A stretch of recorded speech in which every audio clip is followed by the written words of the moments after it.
Want to unlock that sweet Brawl Pass or snag some gems in Brawl Stars using your Visa gift card? Let's get you Brawlified. First things first, make sure your Visa gift card has enough funds to cover your purchase, including any applicable taxes.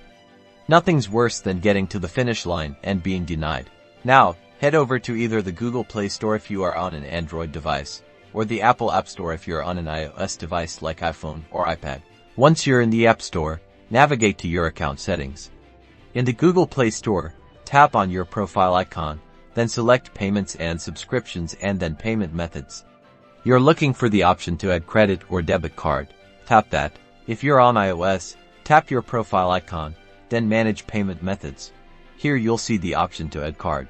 Tap it. Now, carefully enter all the information from your Visa gift card, the card number, expiration date, and the CVV code found on the back. This is the super important part that many people miss.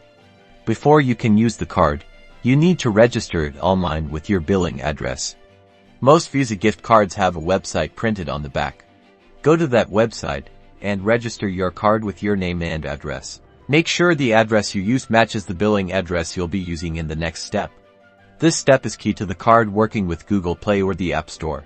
Back on your phone, when you're asked for your billing address, enter the exact same address you used when you registered your Visa gift card. This information must match. If it doesn't, the transaction will likely be declined. Alright, with your Visa gift card added as a payment method, launch Brawl Stars and go to the in-game shop. Select the gems or Brawl Pass you want to purchase. When the payment screen pops up, confirm that your Visa gift card is selected as the payment method. Then, follow the on-screen instructions to complete your purchase. And there you have it, you've successfully used your Visa gift card to power up your Brawl Stars account. Now get out there and dominate.